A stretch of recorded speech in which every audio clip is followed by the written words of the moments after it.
Vamos a la palabra, ¿qué les parece? Mateo 27, versos 45 al 54.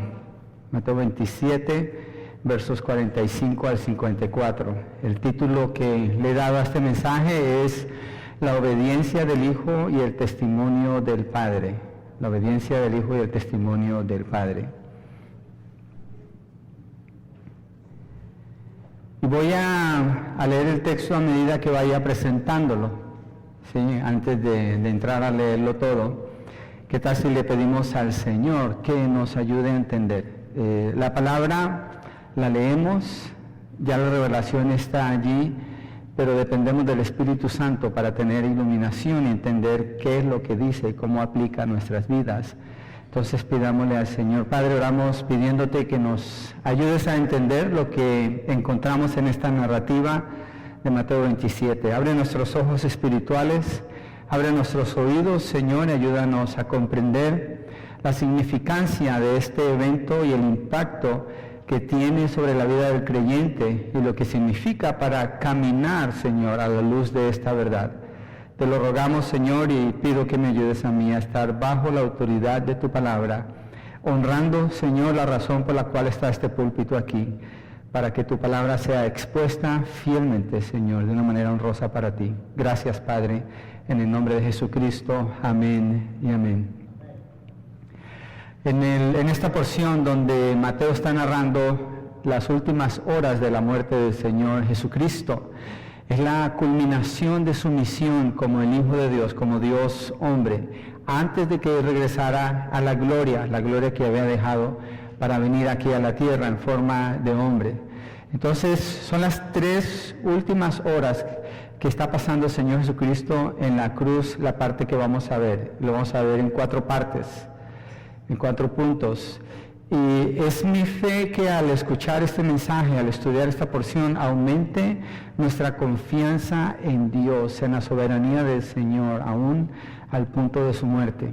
Y también que quienes no están en la fe puedan considerar los eventos que están narrados aquí, abrir sus corazones y dejar que Dios hable para que reciban la fe que necesitan por la gracia de Dios para creer, para arrepentirse y clamar al Señor Jesucristo por la salvación de su alma. El punto número 1, y creo que traje unas notas, creo que le dieron unas notas, la puedo usar para seguir el mensaje. Y ahí poner notas, si usted mira si le ayuda. El punto 1 es, el Hijo obedece en la oscuridad. El Hijo obedece en la oscuridad. En el verso 45 dice así Mateo, voy a leer de la Nueva Biblia de las Américas, dice, desde la hora 6ª hubo oscuridad sobre toda la tierra hasta la hora 9ª. Es lo que está diciendo aquí, de la hora 6ª a la hora 9ª. Son 3 horas, comienza en la hora 6ª la oscuridad. Para este tiempo Jesús ha estado ya 3 horas en la cruz y había sido crucificado a la hora 3ª, hasta la hora 6ª, ya lleva 3 horas el Señor allí. Y la hora 3ª son las 9 de la mañana y la hora 6ª son las 12 del mediodía. Así que esto comienza al mediodía. Imagínense, al mediodía es el momento del día donde más luz hay. Los rayos de luz caen perpendicularmente sobre la tierra. Pero dice Mateo que la tierra está cubierta con oscuridad. Dice, hubo oscuridad. Y dice, sobre toda la tierra. Y sale la pregunta, ¿qué pasó con el sol? ¿Qué está sucediendo aquí? ¿De dónde vienen estas tinieblas? La primera opción para considerar es que pudo ser un eclipse de sol. O sea, la luna cubre el sol y se pone oscura a la tierra por un tiempo. Pero resulta que un eclipse de sol dura más o menos 7 minutos 30 segundos. Y aquí dice que fue por 3 horas. Entonces no puede ser un eclipse de sol. ¿Sí? Además, la crucifixión del Señor Jesucristo sucede durante la fiesta de los panes sin levadura. Y esto coincide con el tiempo de luna llena. Es decir, en la noche se ve la luna llena, quiere decir que en el día no puede haber un eclipse de sol. Porque para ver eclipse de sol, la luna tiene que ser cuando en la noche no sale y se ve en el día y va a cubrir el sol. Entonces no es eso. Descartamos entonces el eclipse. Estamos tratando de entender qué pasa con esta oscuridad naturalmente. Algunos comentaristas sugieren que lo que sucedió fue una tormenta de arena. Pero al leer el texto no encontramos ninguna mención de arena. Más dice que hay ausencia completa de luz, pero no dice que haya habido arena. Entonces no es un eclipse de sol, no es una tormenta de arena. Pero cuando miramos un poco el récord histórico extrabíblico, es decir, que no está en la Biblia, y los que escribieron o narraron algo en el siglo I, en ese tiempo, encontramos algunas cosas interesantes. Hay un historiador romano que menciona una oscuridad en la tierra. Ese es Against Celsus, el que escribe eso. Otro padre de la iglesia llamado Tertulio escribió sobre el reporte de conocidos paganos acerca de una oscuridad inusual en ese día. O sea, ellos escribieron y hablaron de que hubo oscuridad. También hubo supuestamente un reporte de parte de Pilato que le escribió al emperador, asumiendo que el emperador sabía de cierta oscuridad y mencionando que la oscuridad había durado 3 horas. Ahora miremos a Lucas 23:45. Lucas 23:45, donde el Evangelio está narrando el mismo evento. Y dice allí: al eclipsarse el sol, el velo del templo se rasgó en 2. En otra versión dice: el sol se oscureció y el velo del templo se rasgó por la mitad. Y la palabra griega es ekleipo, la que se traduce como eclipse, que significa fracasar, cesar, abandonar, menguar o terminar o partir. Ya no está allí. Es decir, que Lucas se refiere al evento como que el sol abandonó su lugar. Eso es lo que significa lo que quiso narrar Lucas acerca del mismo evento. Entonces, eclipse en el sentido del efecto del suceso, no en el sentido astronómico, o sea, la luna no está tapando el sol. Entonces, los 3 evangelios sinópticos afirman que la oscuridad fue sobre toda la tierra, lo cual puede sugerir todo el planeta Tierra, o puede sugerir que fue toda la tierra de Israel, no sabemos. Con exactitud no lo sabemos, pero sí sabemos que no es un evento natural el que está sucediendo aquí. No es un eclipse, no es una tormenta de arena, no es algo natural lo que está sucediendo aquí, es algo sobrenatural. Dios antes ha traído eventos así en la historia que nos presenta la Biblia. En Éxodo, en el capítulo 10, dice que la 9ª plaga que envió sobre Egipto para sacar a Israel de Egipto tenía que ver con tinieblas. No era un eclipse, no era una tormenta de arena, pero sí dice que las tinieblas eran tales que nadie pudo salir de su lugar, porque nadie podía ver absolutamente nada, solamente en la parte de los egipcios, porque en la parte de Israel había luz. Entonces algo sobrenatural que vemos que ya sucedió antes. El profeta Joel habló del día del Señor, refiriéndose a él como día de tinieblas y de oscuridad, día de nube y de sombra, en Joel capítulo 2, verso 2. Entonces aquí estamos encontrando una luz en medio de estas tinieblas, de que las tinieblas tienen que ver con el juicio de Dios. Las tinieblas, la oscuridad tienen que ver con el juicio de Dios. Judas 6 dice: y a los ángeles que no guardaron su dignidad, sino que abandonaron su propia morada, los ha guardado bajo oscuridad en prisiones eternas para el juicio del gran día. ¿Los ha guardado dónde? En oscuridad. ¿Por qué? Porque hizo juicio sobre ellos. En el Nuevo Testamento Jesús mismo habló de tinieblas en relación con el juicio de Dios en Mateo 8:12. Vamos allí a Mateo 8:12 para mirar las palabras del Señor Jesucristo.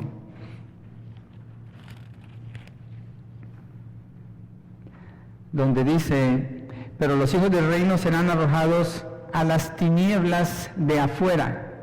Allí será el llanto y el crujir de dientes. Entonces Jesucristo está asociando tinieblas con juicio. Y hay más textos, capítulo 22, capítulo 23, 25, también hablan de esto. Entonces, lo que sí podemos ver es que la cruz es un lugar donde está sucediendo un juicio de Dios. Cuando Mateo dice, desde la hora sexta hubo oscuridad, está hablando de juicio. Es el lugar y el momento en que Dios imputa o impone los pecados de su pueblo sobre el Señor Jesucristo. Es un momento repugnante en el sentido de que Jesucristo, siendo santo, puro, sin pecado, el Hijo de Dios, está recibiendo los pecados de los que Él va a salvar. Y el juicio y la ira de Dios son dejados caer con todo su peso sobre el Cordero de Dios. Dios el Padre, a través de esta oscuridad, demuestra milagrosamente o supernaturalmente que está ajusticiando a Dios el Hijo por los pecados de su pueblo. Y para tomar los pecados en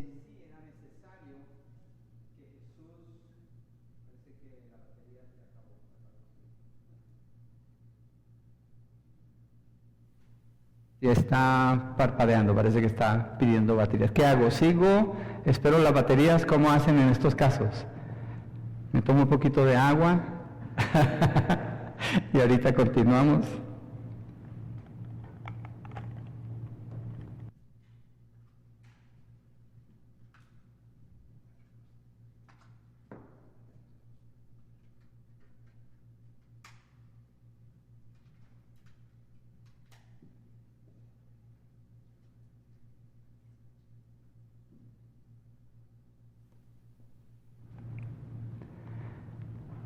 No me alcancé a tomar el agua.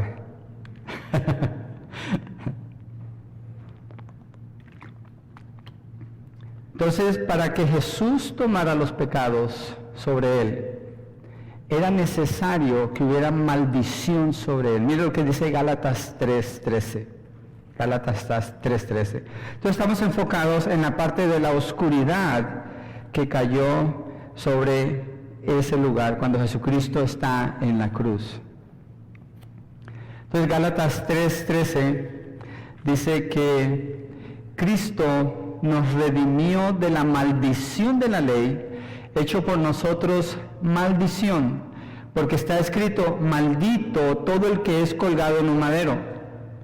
Y al ser maldito, Jesucristo es dejado en tinieblas. Dios puso, pudiéramos decir, literalmente como que Dios puso su mano sobre el sol y lo tapó para ejecutar su juicio allí en la cruz sobre su Hijo Jesucristo. Eso es lo que está sucediendo durante 3 horas cuando Jesucristo está allí en la cruz, lo que dice el libro de Mateo. 3 horas, dice, desde la hora sexta, el mediodía, hubo oscuridad sobre la tierra hasta la hora novena, hasta las 3 de la tarde. Es un contraste marcado, mire, marcadísimo entre el nacimiento del Señor Jesucristo y la muerte del Señor Jesucristo. Cuando Jesucristo nació, dice la palabra que de noche había una estrella, había luz que estaba iluminando a los hombres que buscaban donde nació el Señor Jesucristo. Cuando Jesucristo muere es de día, al mediodía, y hay oscuridad, porque es el juicio de Dios, el que está viniendo sobre él. Es el sacrificio, lo cual indica Dios está aceptando el sacrificio del Señor Jesucristo. Cuando el sacrificio es aceptado por Dios, entonces Él ejecuta juicio, desata el peso de todo su juicio en ese momento sobre el Señor Jesucristo, que ha tomado el lugar de los pecadores. Entonces concluimos que las 3 horas de oscuridad sobre la tierra son causa de la ira de Dios contra el pecado. Y Jesús permanece obediente recibiendo la ira del Padre en medio de esta oscuridad. Él se mantiene allí obedeciendo al Padre. Esta parte es importantísima en el título. Jesucristo permanece en obediencia. Es súper importante en el título de lo que está narrando Mateo aquí. Vamos al segundo punto. El Hijo obedece en el abandono. Versos 46 al 49. Dice el verso 46, cerca de la hora novena, Jesús clamó a gran voz, diciendo, Elí, Elí, lama sabactani. Esto es, Dios mío, ¿por qué me has desamparado? Jesús se está refiriendo a las palabras que están escritas en el Salmo 22, verso 1. Está usando, al decir estas palabras, cada gramo de energía en él, que queda en su cuerpo para exclamar, es decir, para gritar con todas sus fuerzas. Jesús está experimentando el abandono del Padre, está solo, está bajo la ira de Dios, está bajo el juicio de Dios. Y esta es la parte de la copa más severa. En realidad, la copa que tenía que beber es definida por la ira que tenía que soportar él allí. Vamos a usar este, gracias.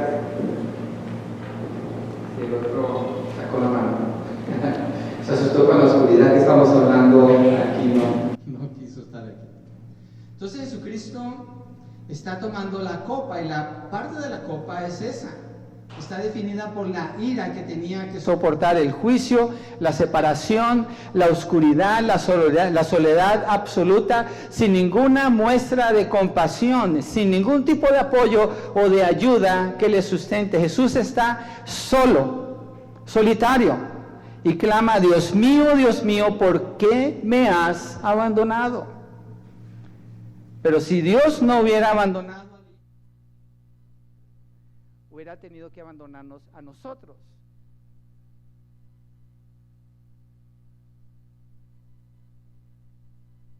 Por la eternidad en las tinieblas, pero lo está haciendo contra su Hijo. Abandonó al Hijo, lo ajustició a Él para no ajusticiar a los que han de ser salvos. Ahí está el amor, la gracia, la bondad, la misericordia del Señor. Entonces Jesús está frente a la muerte y no es el sufrimiento físico el tormento más grande para Él, aunque padeció físicamente. No es ese sufrimiento que Él está pasando, es el juicio, es la ira del Padre. Cuando Jesucristo está en Getsemaní orando: no se haga mi voluntad sino la tuya, y dice que está sudando como gotas de sangre, la angustia que Jesús experimenta es por este evento que viene en la cruz. No el sufrimiento físico. No sé si han visto la película que hizo Mel Gibson del Señor Jesucristo. Olvidé el nombre, se me fue en blanco, pero es una película muy famosa de él. La pasión del Cristo captura el sufrimiento físico, pero ignora el juicio de Dios. No se ve la parte espiritual en la presentación de esa película.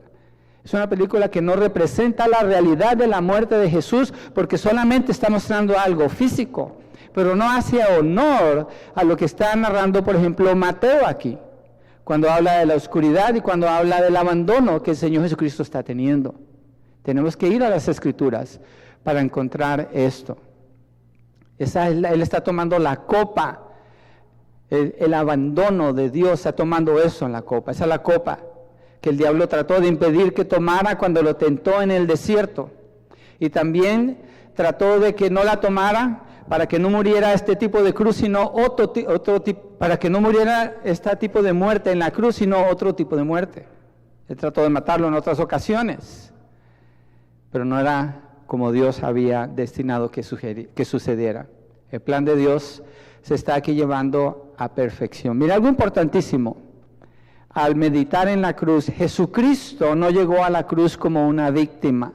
Dice la palabra en otra porción, el libro de Mateo, que Jesucristo puso su rostro hacia Jerusalén, cuando Él sabía que iba a morir allá.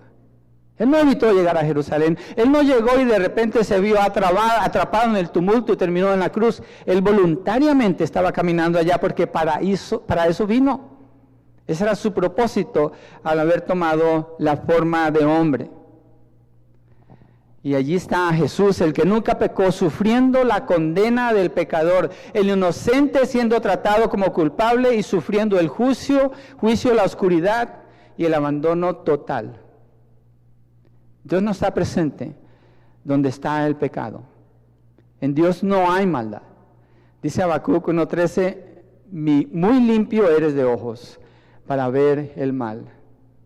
El único momento en toda la eternidad donde ocurre una separación entre el Padre y el Hijo, la única ocasión en que Jesús no se refiere a Dios como su Padre. Si se fijan, volvamos al texto, verso 46.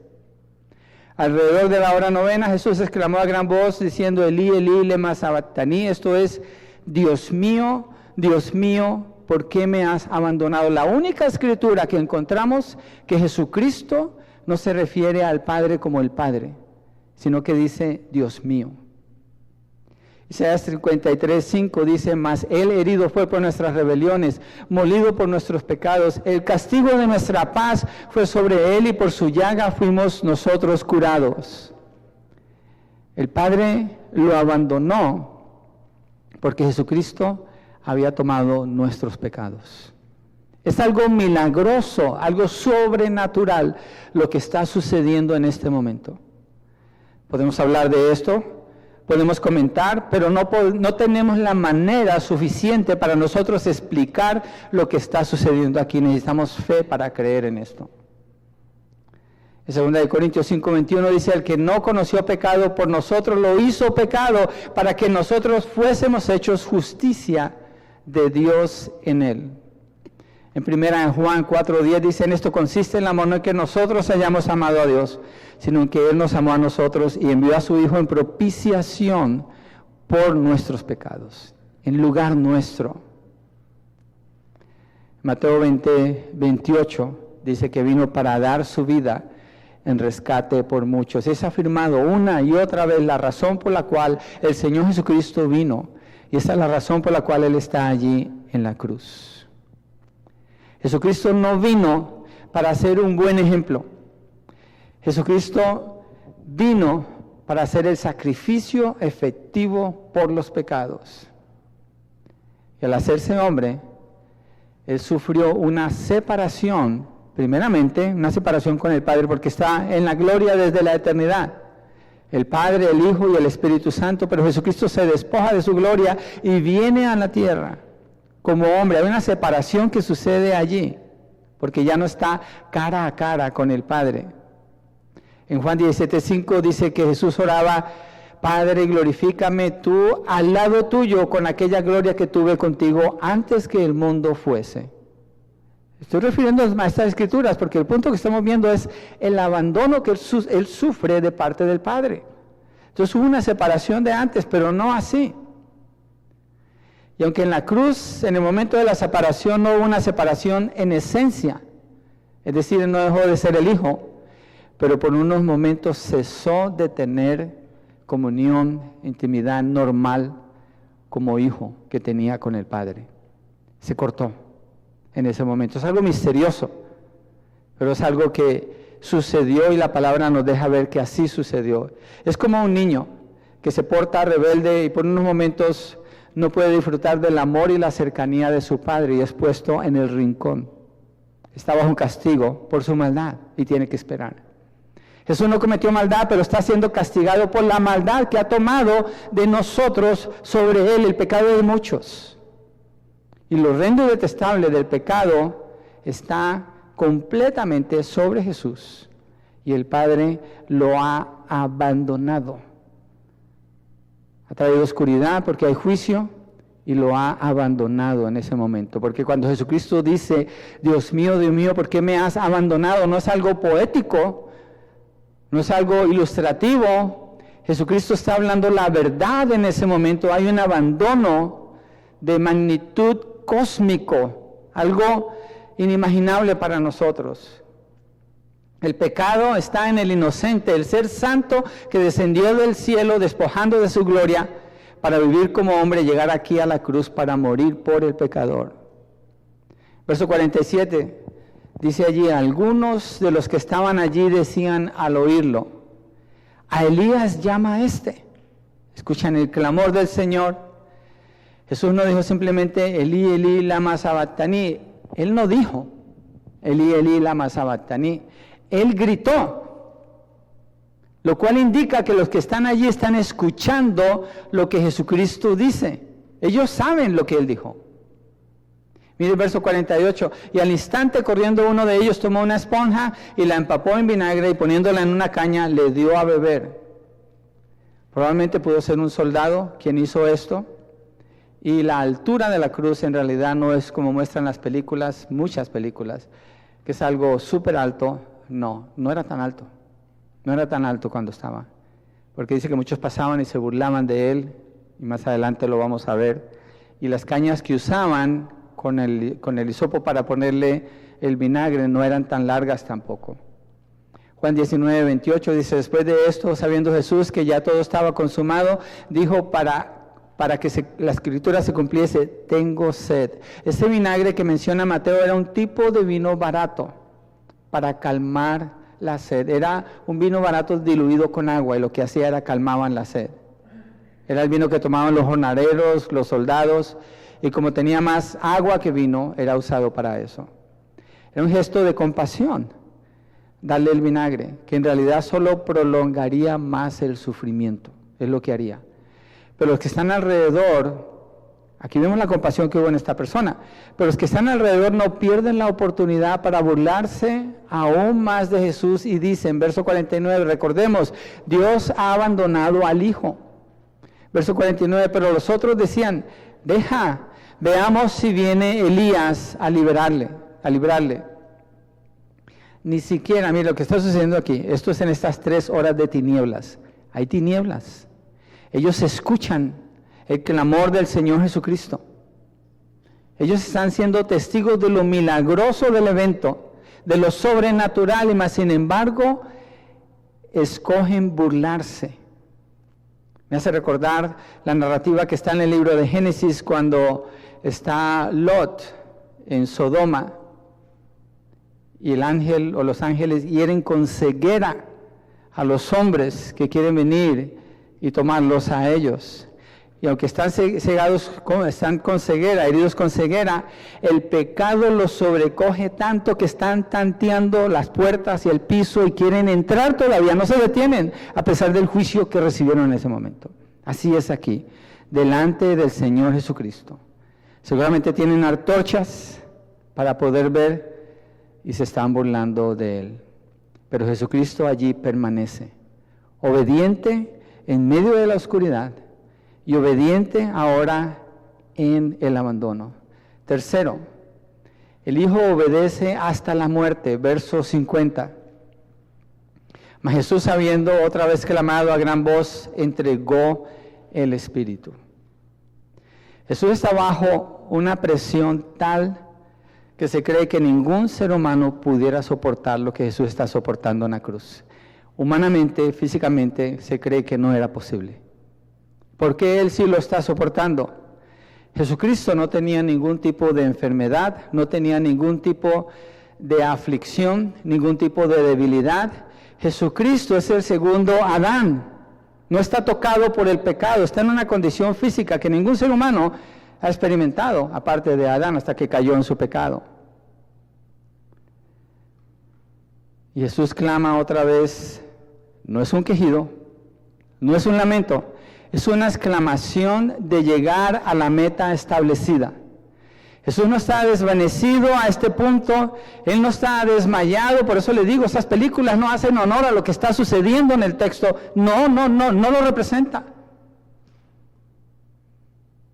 Él está llegando al punto culminante, Él vino para morir en la cruz. Morir en la cruz es el cumplimiento del propósito de Dios para el Hijo. Está llegando a la meta, pero Jesucristo no está llegando a la meta o el punto culminante, estando apenas como llegando allá o apenas como que se podía oír su voz. No es eso lo que está sucediendo. Jesucristo está en pleno y absoluto control de sí mismo, de lo que está sucediendo allí. Está sufriendo, sí, pero no está en una postura de derrota. Él está venciendo al pecado, Él está venciendo todo lo que Él vino a vencer en su pureza, en su humanidad. Mateo dice, entregó el Espíritu. Eso indica un acto completamente voluntario. Él decidió el momento en que iba a parar de vivir.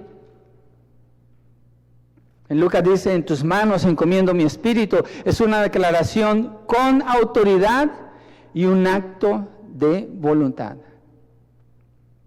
El Padre le había ordenado que entregara su vida. Y Jesús se hizo obediente, acuérdese, obediente hasta la muerte y muerte de cruz. Filipenses capítulo 2. Mira lo que dice Juan 10, del 17 al 18. La declaración que el Señor hace allí acerca de entregar su vida en obediencia al Padre y de volverla a tomar después. Juan 10, 17 al 18.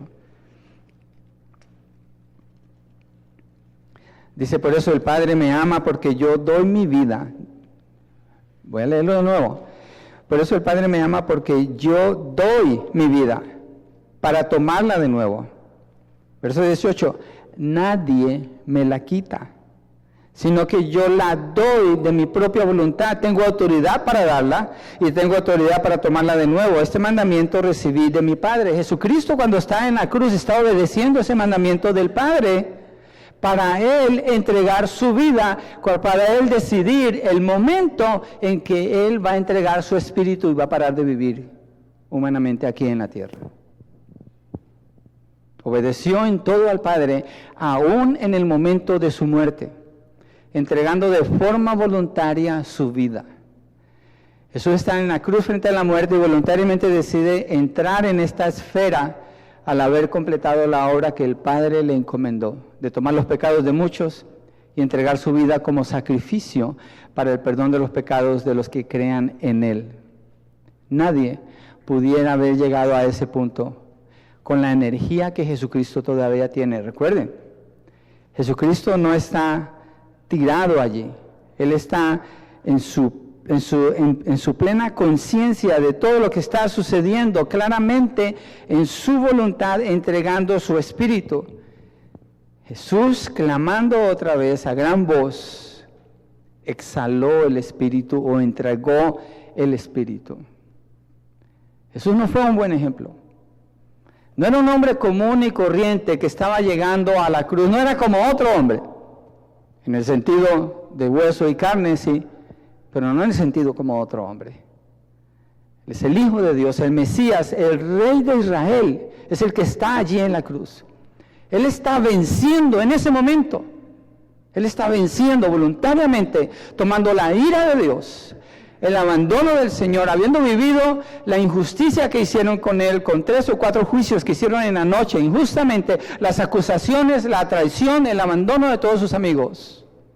Y Él voluntariamente, en obediencia al Padre, está allí en la cruz hasta la muerte, voluntariamente obedeciendo a Dios cuando entregar su vida.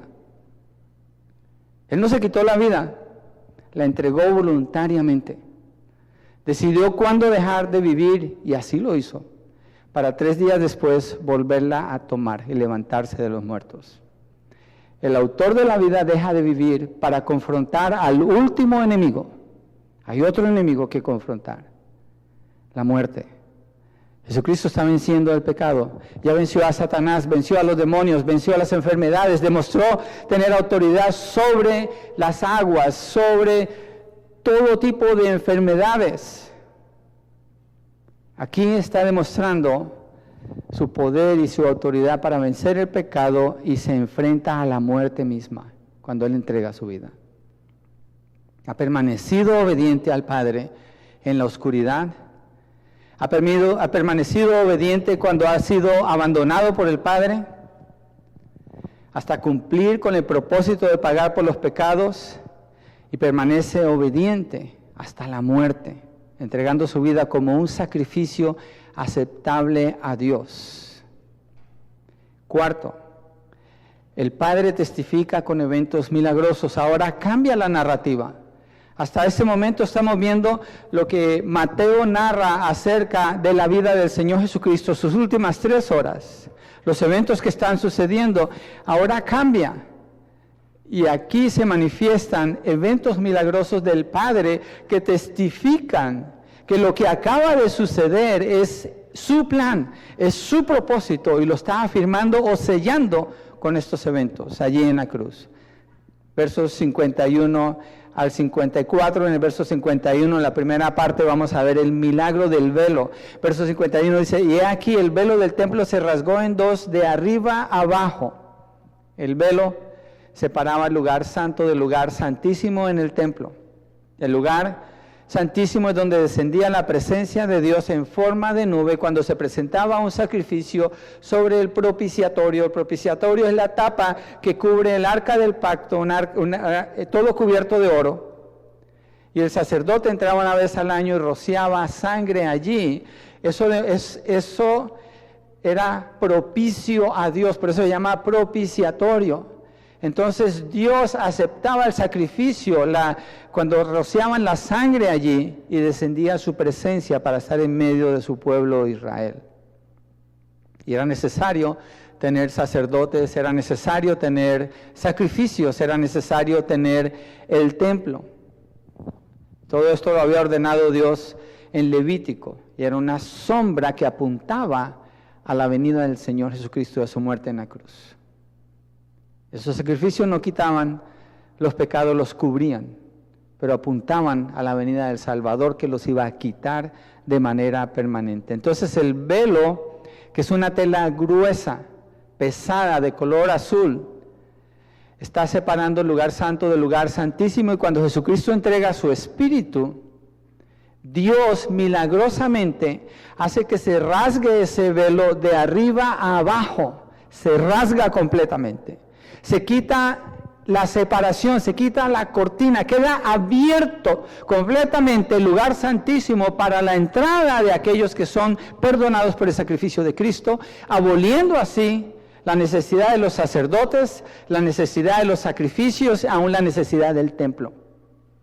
Cristo abre el camino y Dios milagrosamente está afirmando, está testificando que la muerte de su Hijo ha logrado esto y lo está mostrando allí. Y sucede en un momento donde el templo está lleno.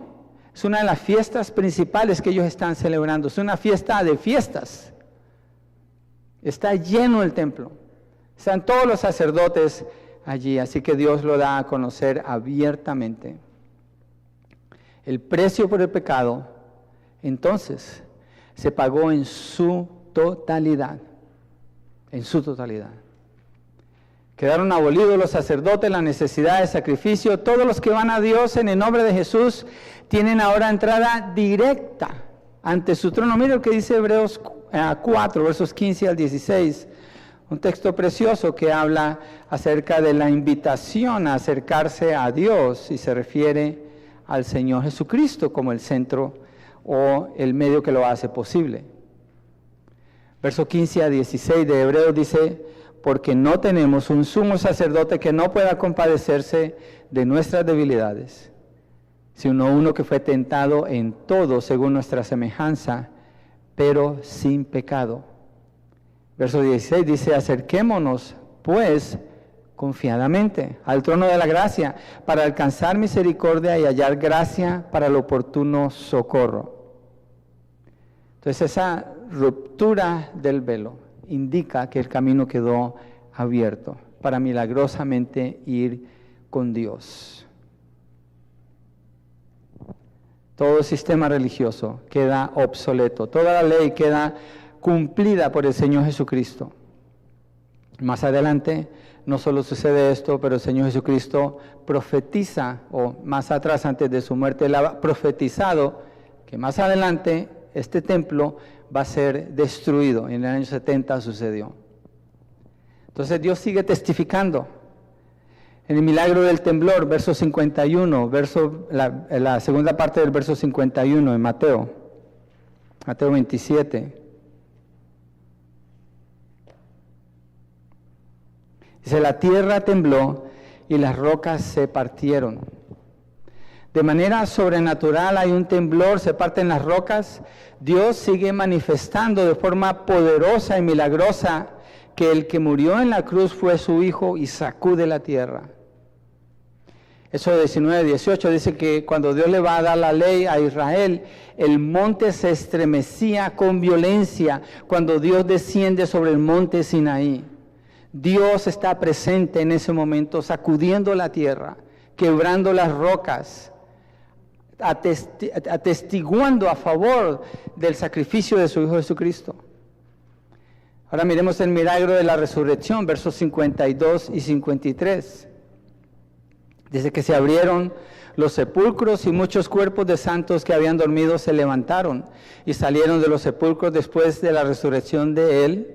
Vinieron a la ciudad, a la santa ciudad, y aparecieron a muchos. Otro milagro aquí. Las tumbas son abiertas y muchos santos o creyentes que habían muerto resucitaron. Dios los levantó de la muerte. Habían muerto esperando las promesas de Dios y Dios les da la resurrección en ese momento. Entonces, en la muerte de Jesucristo, este milagro demuestra que la muerte ha sido vencida y aquí Dios deja ver la manifestación de su poder sobre la muerte al levantar a estos creyentes de sus tumbas. Miremos el milagro de la salvación, este es el último, verso 54. Dice, el centurión y los que estaban con él guardando a Jesús, visto el terremoto y las cosas que habían sido hechas, temieron en gran manera y dijeron, miren la declaración que ellos hacen, verdaderamente este era Hijo de Dios. Los mismos soldados que se habían burlado de él, los mismos soldados que lo habían escupido, los mismos soldados que pusieron la corona de espinos sobre la cabeza del Señor Jesucristo, los mismos soldados que lo habían humillado. Este es otro milagro que Dios está mostrando aquí, la salvación de estos hombres.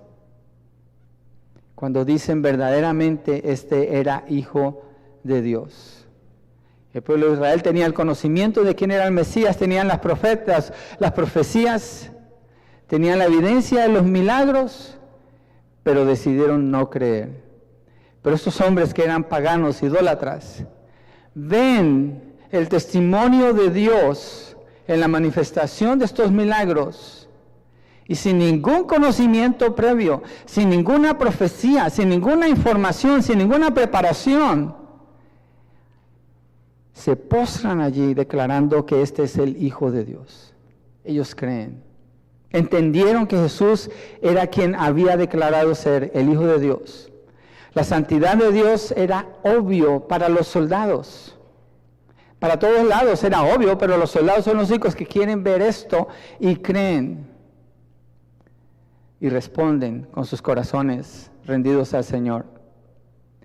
Hacer esa declaración que ellos están haciendo demanda una conciencia clara del pecado y de la condenación, porque ven el pago de su maldad en Cristo Jesús.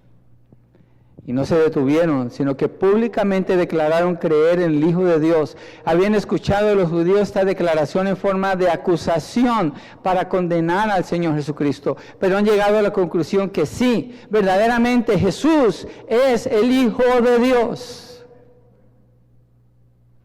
Vieron la compasión de Jesús al orar por los transgresores, notaron la ausencia de ira y de enojo en el Señor Jesucristo ante el maltrato, la injusticia, la humillación y una disposición en Él de sumisión humilde como un cordero ante su verdugo. En todo sentido, Dios está testificando de la obra válida, aceptada de su Hijo Jesucristo en la cruz del Calvario, en todo sentido. Y esto habló a los corazones de esos hombres. Y con la ayuda del Espíritu Santo llegaron a la confesión de fe que hicieron.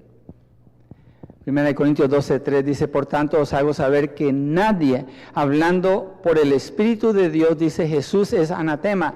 Y nadie puede decir Jesús es el Señor, excepto por el Espíritu Santo. A menos que Dios esté interviniendo en ese corazón, no hay manera de venir a Él, y Dios intervino en el corazón de estos hombres. Fue el milagro de la salvación. No podemos decir que fue la inteligencia de los soldados que lo llevó a esta conclusión, a esta declaración, pero sí podemos decir que fue el milagro que Dios hizo en sus corazones cuando les abre el entendimiento para que ellos puedan creer en base a lo que están viendo. Y entonces hagan esta declaración. La gracia del Señor, aún en el momento de su muerte, se manifiesta a todos sin excepción. La oración que Jesucristo había hecho, Padre, perdónalos porque no saben lo que hacen, Dios la está contestando milagrosamente al salvar a estos hombres allí, al pie de la cruz. Jesús obedeció al Padre en la oscuridad, obedeció al Padre cuando lo abandonó, obedeció hasta la muerte, entregando su vida. Y el Padre da testimonio con muchos milagros de que Jesús era su Hijo y aceptaba su sacrificio como completo y suficiente para pagar por los pecados de muchos. Mi pregunta para ustedes es esta: ¿Cree usted que es suficiente lo que hemos leído hoy para creer que Jesucristo es el Hijo de Dios? ¿Cree usted que es suficiente lo que hemos leído hoy? Si usted ya es salvo, para salir y predicar a las personas que no conocen de este Jesucristo. ¿Cree usted que Dios ha mostrado poder suficiente para demostrar que Él puede cambiar el corazón de cualquier persona a través de la evidencia que tenemos en las Escrituras? ¿Cree usted que las Escrituras son suficientes para mostrar quién es Dios, quién es su Hijo y cómo llegar a la salvación? Entonces, que el Señor nos ayude a predicar el Evangelio. Y los que estamos en la fe, que el Señor nos ayude a meditar en la cruz, a considerar lo que sucedió allí y a postrar nuestros corazones en adoración ante nuestro Dios grande, santo y poderoso. Que nos ayude a considerar estos hechos para cuando nos encontramos en medio de dificultades y tal vez estamos en la postura de demandar algo o pedir algo y acordarnos qué merecemos nosotros y quién fue el que tomó ese lugar para que no recibiéramos lo que merecemos. No hemos sido abandonados, hemos sido alcanzados. Tenemos mucho por qué agradecerle al Señor, mucho por qué pensar en Él, amarlo a Él, servirle a Él, ser obedientes a Él y buscar vivir la vida que Él nos ha dado vivir aquí en la tierra para ser luz y testimonio para muchos que necesitan conocer del Señor Jesucristo. Este es el Señor que murió por nosotros y fue obediente hasta la muerte. ¿Por qué no nos ponemos de pie?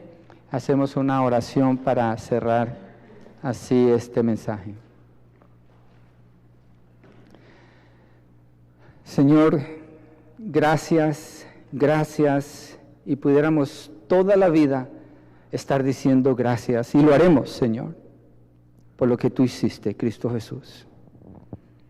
Gracias que tú demostraste estar en absoluto control, soberanamente estás en la cruz, voluntariamente dejando que te pongan esos clavos, que estés en esa postura humillante allí, y tomando en ti los pecados, la inmundicia de la humanidad. Y recibes obedientemente, sumisamente, la ira del Padre sobre ti, siendo inocente.